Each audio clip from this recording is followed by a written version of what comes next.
Question 26. It is the final question on the paper, so we would expect it to be a level 5 question, a bit harder. The level 5 aspect of this is going to come from the fact that we've got to explain.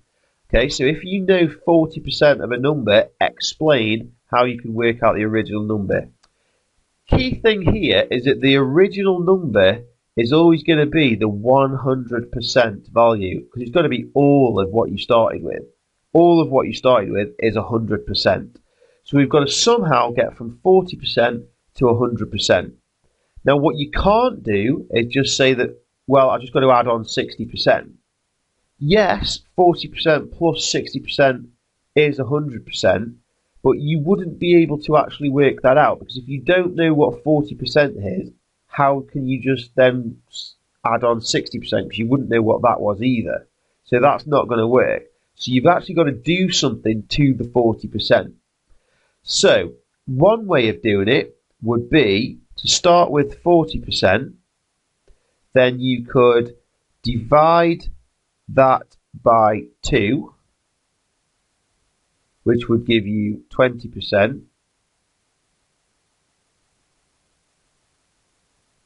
And once you know what 20% is, you could times that by 5, because 5 20% make 100%.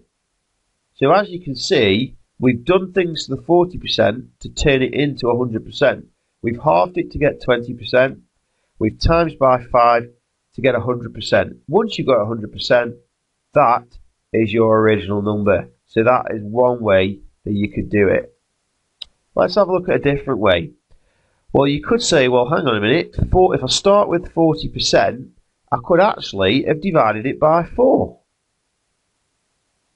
If you do 40% divided by 4, you would get 10%.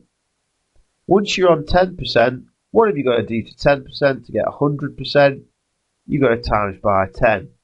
10 lots of 10% is 100%. So that method would also get you back to 100%. We could keep going. More and more methods to do this. We could say, well, if I can get 1%, that would be quite easy too. So 40% divided by 40 would give me 1%, and then I would just need 100 of those. So I'd times that by 100. 100 lots of 1% is 100%. So that'll be another method. One final method we will show you. You could say, if I've got 40%, I could add on the same amount again. So 40% add on another 40% would be 80%. And then you could say that if you half 40%, you would get 20%. And then you could add these two together.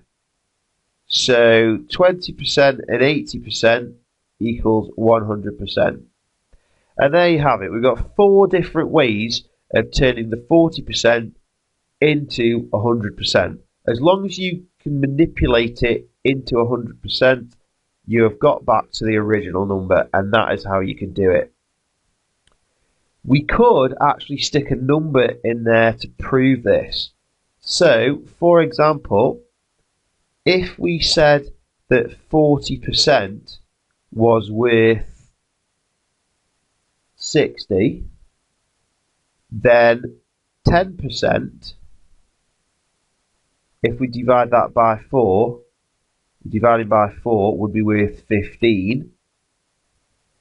And so 100%, if I times that by 10, we would have to times this by 10, would be 150.